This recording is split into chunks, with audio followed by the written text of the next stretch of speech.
안녕하세요. 지식과 지혜를 나누는 채널에 오신 것을 환영합니다. 긴 여행의 끝, 혹은 그리운 가족을 만나러 가는 길, 공항에 도착하는 순간의 설렘과 안도감을 우리 모두는 알고 있습니다. 오늘의 이야기가 여러분의 그 소중한 여정이 언제나 평안하기를 바라는 마음에서 시작됩니다. 잠시 시간을 내어 구독과 좋아요를 눌러주시면 저희가 더 깊이 있고 유용한 이야기로 보답하는 데 큰 힘이 됩니다. 여러분의 클릭 하나하나에 담긴 따뜻한 응원에 미리 감사드립니다. 자, 이제 상상해 보십시오. 오랜 비행 끝에 드디어 익숙한 땅에 발을 내디딥니다. 길게 늘어선 줄을 지나 입국 심사대 앞에 섰을 때 무표정한 심사관이 당신의 여권을 한쪽으로 밀어놓으며 나지막이 말합니다. 2차 정밀 심사 대상입니다. 순간 심장이 쿵 하고 내려앉습니다. 이유도 모른 채 차가운 별실로 안내되어 기약 없는 기다림이 시작됩니다. 이미 연결 항공편은 떠났고 마중 나온 가족과의 약속도 물거품이 되었습니다. 많은 분들이 생각합니다. 나는 미국 시민권자인데 설마 나에게 이런 일이 일어나겠어? 하지만 현실은 그 생각과 다를 수 있습니다. 이 안일한 믿음이 때로는 가장 큰 함정이 되기도 합니다. 오늘 우리는 왜 시민권자조차 공항에서 발이 묶일 수 있는지 그 생생한 사례와 지혜로운 대처법에 대해 깊이 이야기 나누고자 합니다. 첫 번째 사례는 뉴욕에 거주하는 김 선생님의 이야기입니다. 그는 오랜 한국 체류를 마치고 돌아오는 길이었습니다. 연로하신 부모님을 위해 정성껏 마련한 한약과 여러 건강 보조제를 가방 가득 챙겨왔습니다. 부모님을 생각하는 효심이 담긴 선물이었습니다. 하지만 엑스레이 검색대를 통과한 그의 가방은 여지없이 열렸고 몇몇 제품이 미국 내 반입 제한 품목이라는 사실, 그리고 세관 신고서에 기재하지 않았다는 이유로 그는 차가운 조사실에서 3시간이라는 막막한 시간을 보내야 했습니다. 결국 정성껏 준비한 물품은 모두 압수당하고 벌금까지 부과되었습니다.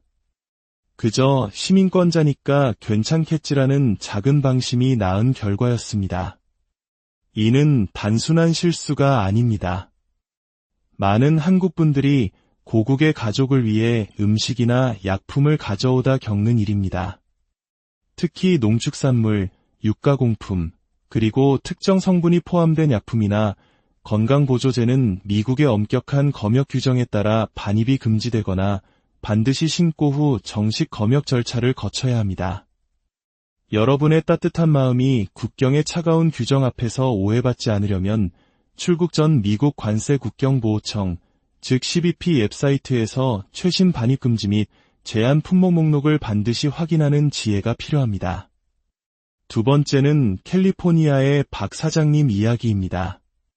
그는 유럽 출장을 마치고 돌아오던 중 해외 거래처에서 선물 받은 고가의 시계와 출장 경비로 쓰고 남은 현금 약 1만 5천 달러를 소지하고 있었습니다. 그는 세관 신고서에 1만 달러 이상의 현금을 소지했다는 사실을 기재하지 않았고 고가의 시계 역시 신고하지 않았습니다. 세관 직원은 이를 고의적인 은닉으로 간주했고 그는 장시간에 걸친 강도 높은 조사를 받아야 했습니다. 미국 법은 시민권자 여부와 관계없이 1만 달러를 초과하는 현금이나 그에 상응하는 금융자산을 소지하고 입국할 경우 반드시 신고하도록 규정하고 있습니다.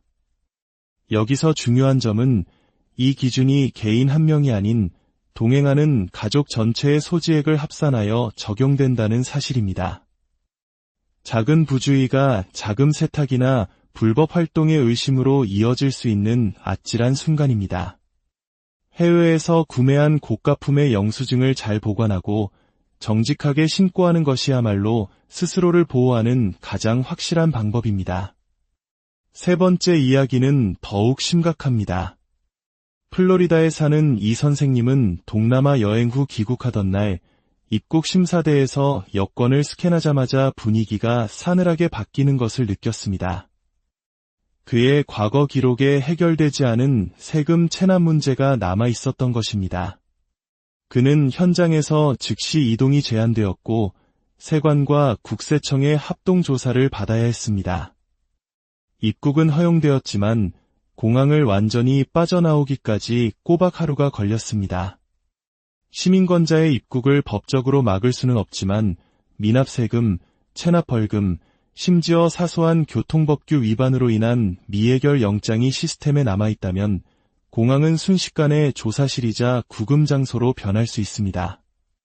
여행 전 국세청 웹사이트 등을 통해 자신의 기록에 작은 문제라도 남아있지 않은지 반드시 확인하고 처리해야 합니다.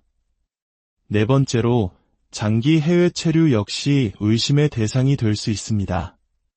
시민권자라 할지라도 6개월 이상 장기간 해외에 머물다 입국할 경우 세관은 미국의 거주 의도나 세금 회피 가능성을 의심할 수 있습니다. 왜 이렇게 오래 해외에 있었습니까? 라는 질문에 명확하게 답할 수 있어야 합니다. 이를 위해 미국 내 은행 계좌, 보험, 부동산 등 경제적 연결고리를 유지하고 장기 체류의 목적이 학업, 업무, 혹은 가족 돌봄 등 명확한 사유에 있었음을 증명할 서류를 준비하는 것이 현명합니다. 마지막으로 디지털 시대의 새로운 국경, 바로 전자기기 조사입니다. 놀랍게도 국경보안국은 법원의 영장 없이도 여러분의 휴대폰이나 노트북을 검사할 권한을 가집니다. SNS 메시지, 이메일, 사진첩 등 개인의 가장 사적인 정보들이 조사의 대상이 될 수 있습니다. 여행 목적이나 현지에서의 활동에 대해 의심스러운 점이 발견될 경우 조사는 기약 없이 길어질 수 있습니다. 출국 전 불필요하거나 민감한 자료는 미리 백업 후 기기에서 삭제하고 공항에서 질문을 받을 경우 절대 거짓말을 하지 말고 정직하고 간결하게 답변하는 것이 중요합니다. 결국 이 모든 사례는 한 가지 진실을 말해줍니다.